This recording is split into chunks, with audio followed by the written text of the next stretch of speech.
কলেজের হোস্টেলগুলোতে জলের মধ্যে ব্যাকটেরিয়া ছড়িয়ে দিয়ে সমস্ত স্টুডেন্টদের ক্ষতি করার চেষ্টা করলে মোহিনীকে এবার হাতে নাতে ধরে পুলিশে দিল কম্পাস। হ্যাঁ বন্ধুরা, এমনটা হতে চলেছে আজকের পর্বে। বিস্তারিত জানতে ভিডিওটিতে লাইক দিয়ে চ্যানেলটিকে সাবস্ক্রাইব করে পুরো ভিডিওটি তোমরা দেখতে থাকো। গল্পের শুরুতে আমরা দেখতে পারবো ওই জলটা পরীক্ষা করার জন্য কম্পাস ল্যাবে নিয়ে যায়, আর সেখানে জলগুলি ল্যাবে পরীক্ষা করতে থাকে। অন্যদিকে দেখা যায় বাড়িতে চলে আসে অরিন, আর এসে ঋতুজার কথাগুলি ভাবতে থাকে আর প্রচণ্ড রেগে থাকে। মোহিনী তখন তাকে জল এনে দিলে তখন অরিন প্রচণ্ড রেগে যায় আর বলতে লাগলো, আমি এটা কিছুতে মানতে পারছি না, আজকে কি করে পারলো জেম্মা আমাকে এতগুলো কথা শোনাতে। আমি নাকি এই কলেজের সে বোর্ড অফ ডিরেক্টরের মিটিংয়ে থাকতেই পারবো না, আমি নাকি তার যোগ্যই না, যোগ্য লোকেরা নাকি যোগ্য কাজ করতে পারে। এই কথা বলাতে মোহিনী তখন বলতে লাগলো, ঠিক আছে তুমি আর কলেজে যেও না, সে ব্যাপারে তোমার না না থাকাই ভালো হবে। তুমি তো আলাদা করে একটা বিজনেস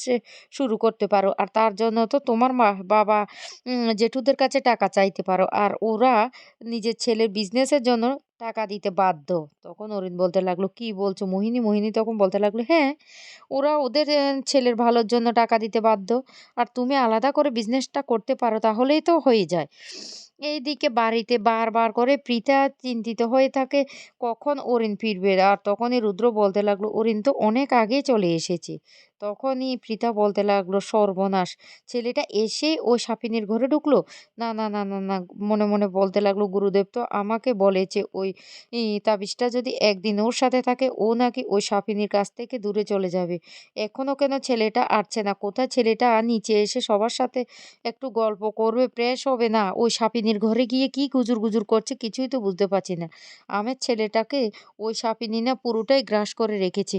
ওই সাপিনীর কবল থেকে আমার ছেলেটাকে আমি কি করে রক্ষা করব সেটাই বুঝতে পারছি না। এদিকে অরিন মনে মনে বলতে লাগলো, মোহিনী তো একদম ঠিক কথা বলেছে, আমি তো আলাদা করে একটা বিজনেস করতে পারি। এইদিকে কম্পাস কলেজে সেই জলগুলি বিশুদ্ধ করতে একটা ফিল্টার বানিয়েই ফেলে, আর যেটা দেখে কলেজের প্রিন্সিপাল খুব খুশি হয়ে যায় আর বলতে লাগলো, কম্পাস তাহলে কি এবার জলগুলি নিরাপদে সবাই ব্যবহার করতে পারবে? কম্পাস তখন বলতে লাগলো, এই ফিল্টারটা লাগিয়ে দিলে সবাই এবার কিন্তু ভালো জল খেতে পারবে। আর তখনই হঠাৎ করে নিচ থেকে চিৎকার চেঁচামেচি আওয়াজ শুনতে পাওয়া যায়, আর কম্পাস তখন বলতে লাগলো, কিসের এত আওয়াজ শোনা যাচ্ছে? এইদিকে মোনালিসারা লুকিয়ে লুকিয়ে সবটা দেখতে থাকে। মোনালিসা তার ফ্রেন্ডদের বলতে লাগলো, কম্পাসকে যা করার এখন করতে দাও, যা খুশি হওয়ার সে এখন খুশি হয়ে যাবে, পরে না কম্পাসের আর আবার কোনো পাত্তাই থাকবে না। শুধু আমাদের যে সিটটা থাকবে সেই সিটটাতে না পাল্টে দিলে চলবে। মোনালিসার জায়গায় আমার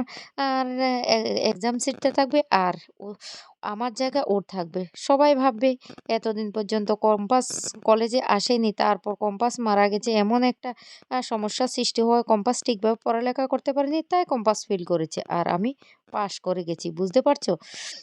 এইদিকে পৃথা তখন বলতে লাগলো, কি হলো আমার ছেলেটা এখনো কেন নিচে নামছে না? ও কি এখনো ওই সাপিনীর সাথে প্ল্যান করছে? আর তখনই ওর নিচে চলে আসা আর এসে বলতে লাগলো, বাবা আমি তোমার সাথে কিছু কথা বলতে চাই। তখন ক্রিঞ্জল বাবুও বলতে লাগলো, আমিও তো তোর অপেক্ষায় বসে আছি, কি বলতে চাইছিস? তখন বলতে লাগলো, আমি কলেজে গিয়েছিলাম, কলেজের বিজনেসে নাকি আমি থাকতে পারবো না, আমাকে জেম্মা অনেক কথা শুনিয়ে দিয়েছে। তখনই কিঞ্জল বলতে লাগলো, তুই কলেজে গিয়েছিস, তুই কলেজের কি বুঝিস, তুই বল বল। আমি তো সবটা জানতে পেরেছি, হ্যাঁ তুই আমাকে না জানালেও আমি সব খবর পেয়ে গেছি। তুই নাকি তোর জামাকে বলেছিস ওর ছেলেরাই শুধু কলেজের সবকিছুতে অংশগ্রহণ করে, তোকে নাকি দেওয়া হয় না, কি করে কথাটা বলতে পারলি? আর তোর দাদারা, তুই তো নিজে দেখতে পেয়েছিস, তোর দাদারা নিজে পড়ালেখা শেষ করে নিজের যোগ্যতায় কিন্তু কলেজে ঢুকেছে, আর তুই কি করেছিস? ঠিক করে লেখাপড়াটাও করতে পারিসনি। অরিন তখন বলতে লাগলো, হ্যাঁ পারিনি, সেটা আমি বুঝতে পারছি। এখন আমি সেখানে আর যাব না, আমি না নিজে একটা ব্যবসা করতে চাই, আর তার জন্য টাকার দরকার, আর টাকাটা তোমরা দেবে আমাকে। তখনই বলতে লাগলো, কিসের ব্যবসা? কিসের ব্যবসা শুরু করতে চাস তুই সেটা আগে বল। অরিন তখন বলতে লাগলো, সেটা তো শুরু করবো যখন তখন তোমরা দেখতেই পাবে, কিন্তু আমার এখন আপাতত টাকার দরকার, আমাকে টাকাটা দাও, আমি একটা ব্যবসা শুরু করব। আমি এইভাবে হাত গুটিয়ে বসে থাকতে পারবো না। তখনই প্রীতা প্রচন্ড রেগে যায় আর বলতে লাগলো, তুই জেম্মার সাথে তর্ক করে এসেছিস? এইদিকে নিচে চিৎকার চেঁচামেচি শুনে বিহানরা নিচে ছুটে যায়। আর সেখানে অনেক ঝামেলার সৃষ্টি হয় কলেজের সেই জলগুলি দূষিত হওয়ার কারণে। আর ওরা বলতে লাগলো, আমাদের ছেলেমেয়েরা এখানে লেখাপড়া করছে, আপনারা আমাদেরকে পর্যন্ত জানাননি, এত বড় একটা ঘটনা হয়েছে। তখন বিহান সামাল দেওয়ার চেষ্টা করে। এদিকে কম্পাস তখন বলতে লাগলো, বিহান স্যার একা পারবে না, আমাকে নিচে যেতেই হবে। আর বারবার করে বিহান যখন ওদেরকে সামলানোর চেষ্টা করে, তখন কিছু লোক এতটাই উত্তপ্ত হয় যে বিহানকে ধাক্কা মারে।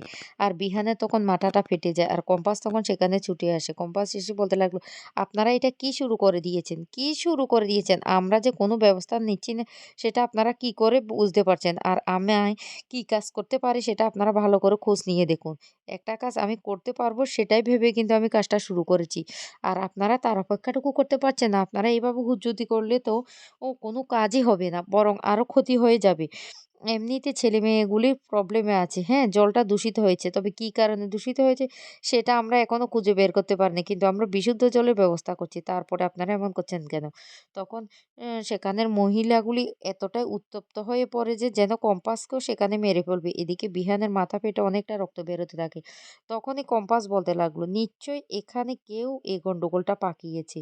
না হলে ওরা এভাবে গায়ে হাত তুলে বিহান স্যারের মাথাটা পর্যন্ত ফাটিয়ে দিয়েছে। আমাকে বারবার মারার হুমকি দিচ্ছে। কে হতে পারে?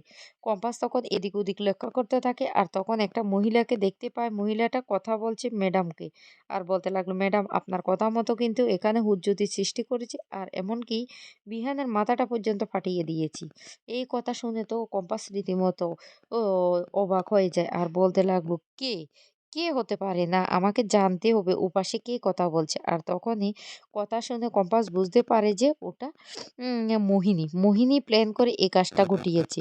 আর তখন কম্পাস বলতে লাগলো, দাঁড়াও, এবার আমি বাড়ি ফিরি, তারপর তোমাকে না এবার আমি বাড়ি থেকে বের করে ছাড়বো। তোমাকে পুলিশে দেব। তুমি এত বড় কাণ্ডটা ঘটিতে কি করে পারলে? এদিকে বিহানের মাথা থেকে এতটাই রক্ত পড়ছে। কম্পাস তখন বলতে লাগলো, ও এক্ষুনি জিত, ওকে হাসপাতালে নিয়ে যেতে হবে। বিহান তখন বলতে লাগলো, না, না, আমাকে হাসপাতালে নিয়ে যেতে হবে না। আমি ঠিক হয়ে যাব। কিচ্ছু হবে না। এদিকে মোনালিসা তখন বলতে লাগলো, যা করার করে নাও। ভালোই হয়েছে এই হুজ্জুতিটা হয়েছে। এবার আমি আমার কাজটা করতে পারবো। এই তোরা আমার সাথে থাকবি তো? তখন মোনালিসার বন্ধুরা বলতে লাগলো, হ্যাঁ, আমরা তো তোর পাশে আছি। তখন বলতে লাগলো, এখন আমাকে কিছুতে যেতে দেওয়া যাবে না। আগে কম্পাসকে বিহানের চোখে খারাপ করবো, তারপর আমি বিহানের সামনাসামনি যাব। এইদিকে কম্পাস তখন বিহানকে বলতে লাগলো, স্যার, স্যার আপনি, বিহান স্যার একটু বসবেন? আপনাদের এমনিতে অনেকটা রক্ত ঝরে গেছে। এই বলে কম্পাস বিহানকে নিয়ে যায়। আর বলতে লাগলো, আপনারা কেন এমনটা করছেন? আপনারা জানেন এর ফল ভালো হবে না। কি কারণে আপনারা এইভাবে একজন মানুষের উপর আঘাত করছেন, তার কিন্তু কৈফিয়ত দিতে হবে। এইদিকে ওই মহিলাটা ম্যাডামের সাথে কথা বলতে থাকে তখনও। আর কম্পাস তখন বলতে লাগলো, দাঁড়াও, এবার আমি দেখাচ্ছি। এই বলে কম্পাস বাড়ি আসে আর সমস্ত প্রমাণ দেখিয়ে মোহিনীকে পুলিশের হাতে তুলে দেয়। বাড়ির সবাই তখন বলতে লাগলো, কম্পাস তুই কি করছিস? কম্পাস তখন বলতে লাগলো, আজকে কলেজে এই ঘটনাটা ঘটিয়েছে মোহিনী, তার যথেষ্ট প্রমাণ আমার হাতে আছে।